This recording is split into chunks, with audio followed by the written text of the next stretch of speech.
Olá para você, seja bem-vindo ao programa Band Entrevista, aqui na tela da Band, para o Amazonas e estados do Nordeste.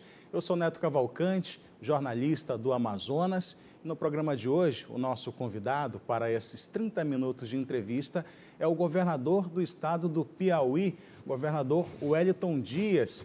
Tudo bem, governador? Muito obrigado por ter aceito o nosso convite de participar aqui do Band Entrevista. Olha, o prazer é meu, é uma satisfação, meu querido Neto Cavalcante, participar aqui com você, com todos que nos acompanham pela Band, e uma alegria poder estarmos aqui conversando dessa integração do Norte com o Nordeste. Perfeito, governador. Governador Wellington Dias está no 4º mandato de governador lá no Piauí, é presidente do Consórcio Nordeste de Governadores, presidente do Fórum de Governadores também. E aí, governador, para contextualizar para todos os estados que nos acompanham nesse momento, queria que o senhor falasse como é que está a situação, e não poderia começar diferente, falando de pandemia, como é que está a situação hoje aí no seu estado com relação ao enfrentamento a essa doença?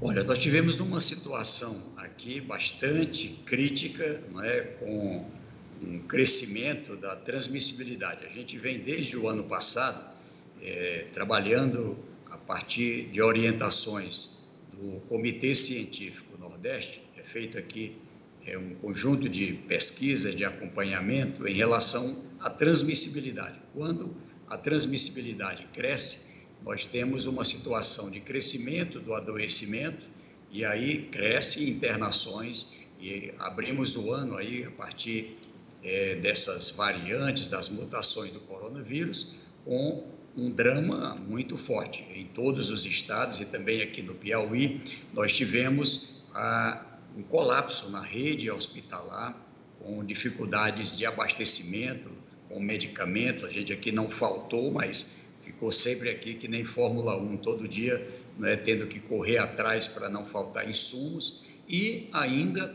com filas, né, que eu acho que é a parte mais grave. Chegou um momento em que não era mais possível ampliar leitos, você até consegue respirador, consegue os equipamentos, mas não há recursos humanos. Aqui a gente, para abrir mais 10 leitos de UTI, como abrimos, por exemplo, na região de Parnaíba, que são 8 regiões de saúde, agora aqui também na região de Teresina, já com bastante dificuldades. A notícia boa é que as medidas que adotamos de forma conjunta, inclusive o Amazonas com os estados do norte, do Brasil inteiro, aqui do Nordeste, participamos com medidas de decretos em todo o Brasil, já ali suspendendo o carnaval. Depois a gente conseguiu trabalhar medidas que vão em duas direções. De um lado, o isolamento individual, aquela pessoa que é detectada ali com suspeição, com coronavírus confirmado, faz ali a triagem e ali já se faz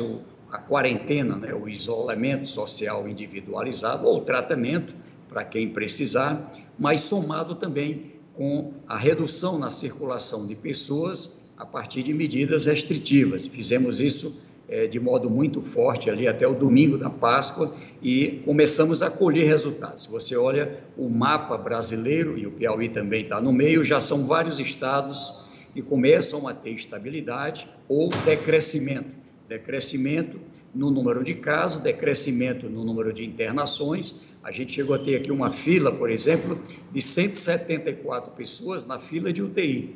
Agora ainda tem fila, mas já com 40 aqui na fila. A gente consegue dar uma resposta de internação num tempo mais curto, mas ainda num momento bastante delicado, com um número de óbitos ainda bastante elevado para o Brasil. A gente caiu também óbitos aqui nos últimos 7 dias e eu espero que a gente possa conter o coronavírus nessas duas direções. Medidas de isolamento social individual ou coletiva, somando com vacina. À medida que acelera vacinação também, ajuda na imunização e ajuda até com mais segurança a conter o coronavírus. E essa redução aí na transmissibilidade, redução na fila da internação, fez com que fosse possível decretos para aumentar um pouco a circulação de pessoas ou reduzir as restrições. Nesse momento é preciso ter o entendimento, né, do limiar entre a economia e entre a saúde das pessoas, e há todo um estudo por trás disso, né? Como é que está sendo o embasamento dessas atitudes que estão sendo tomadas no Piauí, governador? Olha, Neto, quando a gente faz de forma integrada, e esse é um problema ainda do Brasil, a gente não conseguiu ter uma integração, vamos dizer assim, com uma coordenação nacional, como aconteceu em outros países, aqui mesmo na Argentina, no Chile, nos Estados Unidos, nos países da Europa, ou seja, ela dá um resultado melhor. Na verdade, qual é o ponto fraco do coronavírus? Ele tem um ciclo que vai a normalmente 14 dias, desse ciclo ele começa ali já no segundo, terceiro dia com elevada transmissibilidade, mas o que a ciência demonstra é que quando chega em 14 dias ele tem uma queda. Então, se a gente conseguisse fazer uma medida de contenção normalmente de 21 dias, isso evitaria que você fizesse sistemáticas medidas. A partir daí, seria mais o controle com a nossa rede de atenção básica, e o Brasil tem uma rede excepcional, com os agentes de saúde, as equipes do Programa Saúde da Família, ali com médicos coordenando equipes, você poder ter o que a gente chama de busca ativa, vai ali de casa em casa, cuida ali de quem precisa desse atendimento, dessa orientação para o isolamento. Às vezes a casa é muito pequena, com muita gente, você tira ali quem está com coronavírus para colocar ali num centro social, numa escola ou numa casa alugada muitas vezes. Isso vale a pena para poder conter a transmissibilidade. Bom, o fato concreto é que quando a gente tem, como alcançamos assim, uma pessoa transmitindo para outras 2, para outras 3, isso aqui cresce de forma exponencial.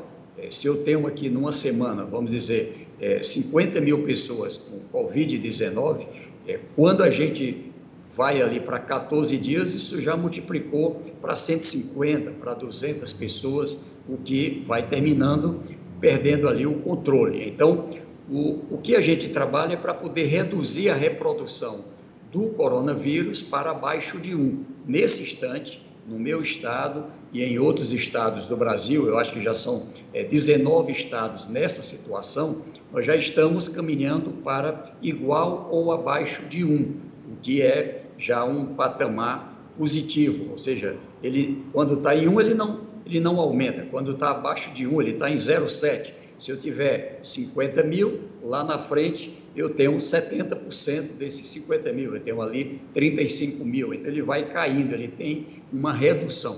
Então, esse objetivo preventivo, ele é inclusive melhor para a economia, quando é feito de forma integrada. No caso brasileiro, como é uma ação feita pelos estados e os municípios, nós temos limites. E também uma grande preocupação, porque do outro lado tem a necessidade dos empreendedores, dos trabalhadores, ou seja, é preciso ter uma preocupação com o emprego, com o social, e aí a gente tem que fazer numa dosagem que não tenha um efeito colateral grave. Ter consciência e responsabilidade também por parte dos empresários que estão recebendo as pessoas nesse momento para que mantenham o distanciamento necessário, né, e que cobre também o uso de máscaras. Governador, o Amazonas, nessa segunda onda aí de enfrentamento contra o coronavírus, foi o primeiro estado do Brasil a sofrer grandes consequências, com lotações nos hospitais. E o Piauí foi talvez o primeiro estado a erguer a mão e trazer para si pacientes do Amazonas para tratar em Teresina, nos hospitais aí do estado. E agora que o Amazonas passa por uma situação melhor, né, do que o resto do Brasil, com a ocupação não tão grande quanto o resto do país, não houve essa contrapartida, essa gratidão, que inclusive teve operação aqui, Operação Gratidão, para receber pessoas de outros estados, não veio ninguém do Piauí. Mas vou pedir para o senhor comentar isso, logo após o intervalo, a gente vai fazer um break aqui e volta em 2 minutos.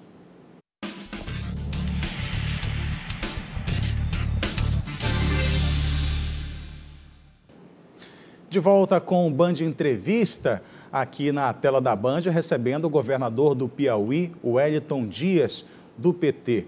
Governador, o Amazonas, durante esse período em que os hospitais estão com lotação na casa de 50% para leitos clínicos, 75% leitos de UTI, chegou a abrir leitos para pessoas de outros estados. Mas o Piauí, que foi o primeiro a ajudar, não recebeu ainda essa contrapartida. O que o senhor vê desse momento de talvez ingratidão aqui do governo do Amazonas?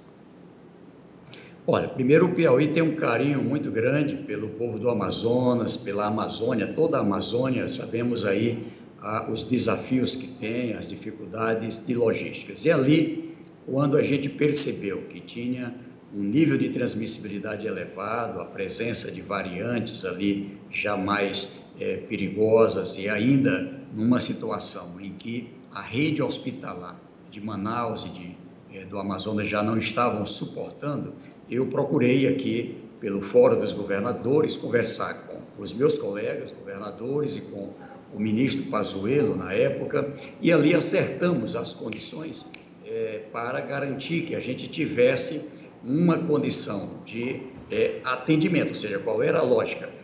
Ao transportar cilindro, você tinha ali uma dificuldade, porque levava uma quantidade muito pouca em relação à necessidade e a um custo muito elevado e muitas vezes com uma dificuldade de logística muito grande. Então, examinei por que a gente não traz pacientes para local onde tem. E aí, o Piauí, acertamos aqui com a nossa rede hospitalar e tivemos aqui o privilégio de receber as pessoas. Eu mesmo visitei algumas delas aqui quando receberam alta e, é claro, fico feliz também que muitas aí tenham retornado já com o devido tratamento, já recuperado. Ora, o fato é que agora, nessa fase em que nós estamos, nós temos uma situação em que também fizemos ali uma medida que eu acho que foi a que deu essa solução para a Manaus e para o Amazonas. A definição de uma cota de 5% do total das vacinas para que pudesse conter, tanto no Amazonas, em Rondônia, ali em parte do Pará, depois ali em Cascavel, lá na região de Santa Catarina, onde estava bastante elevada, estava numa situação realmente mais difícil. Quando fez a vacinação, quando ampliou, eu acho que hoje é o melhor exemplo que a gente tem da importância da vacina, é o que acontece em Manaus e no Amazonas. À medida que a gente vacina todo esse grupo de maior risco, o grupo com mais de 60 anos, o grupo com mais comorbidades, pessoal da saúde, indígenas, enfim, o que acontece? Você reduz internação hospitalar, porque é desse grupo que estão cerca de 70% dos que normalmente adoecem e têm situações que precisam de internação. E, do outro lado, reduz óbito. Mais de 70%, às vezes 80% dos óbitos também desse grupo. É claro que temos a preocupação, porque essa nova variante está atacando também de modo muito forte, muito violento os mais jovens. Mas eu cito sempre Manaus, o Amazonas, como um exemplo que o Brasil deve seguir. Ampliar a vacinação não é disputa política, ampliar a vacinação é uma estratégia científica para poder conter, tanto esse colapso na rede hospitalar, como também esse vergonhoso nível de óbito a que chegamos no Brasil. Ora, agora, na situação atual, a gente tem conseguido aqui uma parceria, ora com o Maranhão, aqui mesmo internamente nas regiões do estado, embora eu tenha colapso aqui em 5 regiões de saúde, mas já temos 3 que passam a receber pacientes. Então, com base nisso, a gente conseguiu conter aqui o atendimento aqui dentro do estado. Fizemos aqui uma expansão e isso foi possível, mas se for necessário, eu vou bater na porta do Amazonas aí atrás de ajuda. Tá certo, governador. O senhor citou que é preciso aumentar a vacinação. Agora, para isso, é preciso ter vacina também, né? Está sendo feito um esforço capitaneado pelo senhor para trazer vacina da Rússia para abastecer o nosso sistema aí de imunização nacional, mas a quantas anda isso, hein, governador? Será que a gente vai trazer ainda nesse primeiro semestre, ter a Sputnik V disponível para a população? Olha, é preciso. Se a gente olha, o plano estratégico brasileiro, ele é um plano bem concebido, né? Por exemplo, a meta era chegar em março com 10% da população vacinada em pelo menos primeira dose, chegamos ali com 8,5%, agora a meta é até abril, começo de maio, a gente chegar com cerca de 50 milhões de brasileiros com vacinação. Infelizmente, alguns contratos quebraram, por isso fizemos a agenda com a Organização das Nações Unidas, a Organização Mundial da Saúde, e ali qual o objetivo? O objetivo de que eles também cumpram o contrato que tem com a OMS. Tem agora a perspectiva da entrega de 8 milhões de doses da OMS, 4 milhões esperamos ainda até o final de abril, 4 milhões para o mês de maio. Também fizemos um contato com o presidente dos Estados Unidos, o presidente Joe Biden. Vamos ter uma reunião agora quinta-feira com a Embaixada Americana. Estamos tratando da carta, não é, Governadores pelo Clima, mas também sobre a importância de que vacinas que estão produzidas em território americano pela AstraZeneca, que não estão sendo usadas naquele país, que possam ser disponibilizadas, vendidas mesmo, ou emprestada aqui para o Brasil, depois a gente pode devolver, e ainda para outros países com baixa imunização. Pedimos à ONU também o apoio para a AstraZeneca, da Universidade de Oxford, do Reino Unido, que já avançou muito em vacinação e deve, em um contrato com a Fiocruz, 11 milhões de doses, que viria da Índia. A Índia continua grave, se você observar, essa semana o noticiário dá conta, e o embaixador da Índia tinha nos dito, lá eles estão com uma situação muito grave, o colapso na rede hospitalar, e tem que avançar na área da vacina. Mas o contrato é com a Universidade de Oxford, do Reino Unido, com a AstraZeneca, ou da China, ou de outro lugar, eles precisam cumprir o contrato com o Brasil. E agora também com a China, para que pudesse não faltar a segunda dose da Coronavac, não é? A gente tem um risco, já chegamos aí a 1,5 milhão de pessoas que chega a data da vacina e não tem a segunda dose. Isso é muito grave, ou seja, um erro aqui no planejamento, e há necessidade de uma solução. No meio disso, a Sputnik, nós fechamos ali pelo Consórcio Nordeste, ainda o ano passado, um contrato, agora esse contrato tornou-se contrato firme para 37 milhões de doses, estados do Norte também participaram conosco deste contrato, e qual é o objetivo? É agora ter a liberação da licença de importação da Anvisa. O que nós estamos dizendo? Primeiro, há uma lei brasileira que separou 16 agências reguladoras, em que o Brasil diz, essas agências, aprovando uma vacina, essa vacina pode ser usada no Brasil. Então, é isso que estamos querendo da Anvisa. A Anvisa pede um papel, pede outro, pede uma informação. Nós agora entregamos um documento, que é um relatório da Argentina e um estudo do México, mostrando que essa vacina Sputnik está sendo usada já em 60 países e com milhões de pessoas que já receberam a segunda dose, tanto na Argentina como no México, ela mostrou-se mais segura, com pouco efeito colateral, do que outras vacinas que estamos usando. Ela mostrou-se mais eficiente na imunização do que outras que estamos usando. E agora o que queremos é uma agilidade, ou pela Anvisa, ou numa decisão do Supremo, para poder usar as vacinas deste contrato. Nós estamos com uma equipe, Neto Carvalho, na Rússia, nesse instante, eles viajaram para lá, chegaram ontem lá em Moscou, e qual é o objetivo? Na hora que tiver a liberação da licença de importação para a vacina entrar no Brasil, já ter lá as condições de embarque, desembaraçado, para rapidamente chegar mais vacina no Brasil. Se a gente quiser salvar vidas, não tem jeito, é mais vacina. É da Pfizer, é da Moderna, é da Janssen, ou seja, todas as vacinas possíveis, é importante que a gente garanta com prioridade para o Brasil. Sem dúvida. Wellington Dias, governador do Piauí, do Partido dos Trabalhadores. Governador, a gente vai para mais um intervalo, e na volta eu gostaria que o senhor falasse também sobre produção do insumo farmacêutico, que também é uma necessidade aqui no Brasil para aumentar a produção de vacinas. 1 minuto e meio Band Entrevista está de volta aqui na sua tela.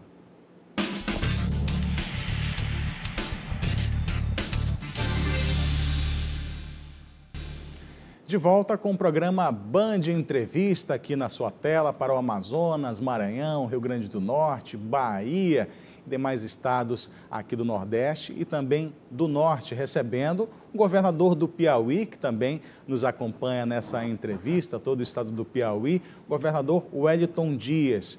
Governador, a gente terminou o último bloco falando também da importância de produzir aqui no Brasil o insumo farmacêutico para produzir as vacinas, que é essencial. Olha, o Brasil é um dos 11 países com maior potencial nessa área, tanto científica como tecnológica, para a produção de vacina.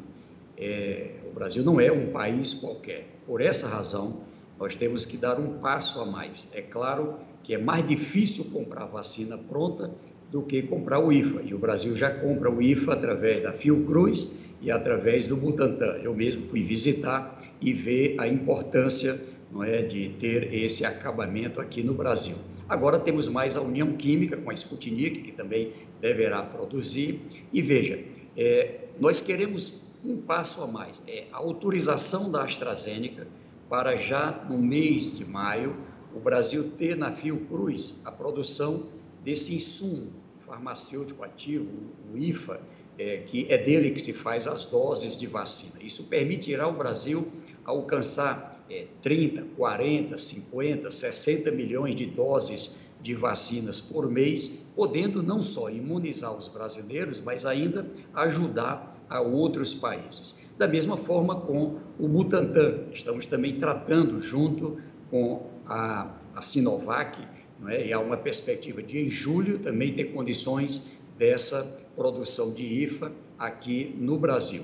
E agora na reunião da ONU, nós colocamos um passo ainda mais avançado, que foi a exemplo do que o mundo fez lá atrás, quando teve a crise do HIV, não é? Ou seja, ali se fez uma medida de quebra de patente internacional, ou seja, se encontrou uma forma de pagar os estudos científicos, o esforço científico, mas liberando para que variados países pudessem produzir os medicamentos, não é, do HIV. Então, esse momento é algo semelhante, é uma crise que precisa um máximo de produção de vacinas e certamente o Brasil é um componente importante dentro do planeta. Governador, agora falando de CPI da pandemia, CPI instalada no Senado Federal, inclusive com relatoria e presidência de representantes de Norte e Nordeste, senador Omar Aziz e senador Renan Calheiros. Como é que o senhor enxerga essa CPI, né, em um ano, véspera de um ano de eleição, mas também é importante de ocorrer por conta de tudo que a gente acompanhou aí de planejamento durante essa pandemia, mais de um ano sofrendo com os hospitais lotados? Olha, Neto Carvalho, eu já fui parlamentar, fui vereador, deputado estadual, deputado federal, fui senador, pude conviver com o Omar, conviver ali também com o Renan Calheiros, era o presidente quando eu fui senador. São pessoas, eu vi a composição da comissão, pessoas bastante experientes. É claro que nada acontece dentro do parlamento que não seja político, também não tenho nenhuma ilusão, aliás, é próprio da política. Ocorre que a comissão parlamentar de inquérito, como o nome já diz, ela é um inquérito, ela tem força de inquérito judicial, portanto, ela tem regras pré-estabelecidas. O que é razoável? Que, tendo ali o foco, tendo a definição do objeto, como se diz, ela seguindo o regramento, eu acho que é um papel próprio do parlamento nessa área de contribuir. Se alguém cometeu crime, vai pagar pelo crime. Agora, o que não pode é transformar isso para poder fazer perseguição, para poder fazer um ato ali para desmoralizar um adversário, para poder influenciar no contexto da eleição nacional ou da eleição estadual. Eu acho que não pode transformar um instrumento tão importante, tão sério, como é a Comissão Parlamentar de Inquérito, como um instrumento de rasteira eleitoral. Eu acho que esse aqui é o cuidado que deve ter. Da parte aqui dos estados, nós estamos prontos aqui para prestar informações dos recursos que foram aplicados pelo governo federal. Aliás, agora o procurador-geral requereu essas informações, estão sendo prestadas aí, e quem não deve, não teme. Eu acho que o que não pode, repito, é que a gente tenha um descaminho. É preciso estar no trilho para poder fortalecer a democracia. Governador Wellington Dias, do PT, do Piauí, muito obrigado pela presença aqui no Band Entrevista. Temos 30 segundos aí para o senhor se despedir. Mais uma vez, obrigado. Quero saudar aqui todos os irmãos do Amazonas, do Nordeste brasileiro. Eu acredito muito no Brasil, eu acho que há um momento especial para o Brasil. A gente caminha para agora em maio, já está saindo dessa pandemia e temos que pensar já num cronograma também econômico, gerar emprego, apoio aos empreendedores, e o Brasil com certeza terá também muitas oportunidades dentro do contexto mundial. Nesse aspecto eu tenho muita esperança, basta a gente planejar que vai dar certo. Governador Wellington Dias, muito obrigado pela entrevista. O Band Entrevista fica por aqui. A você de casa, até a próxima.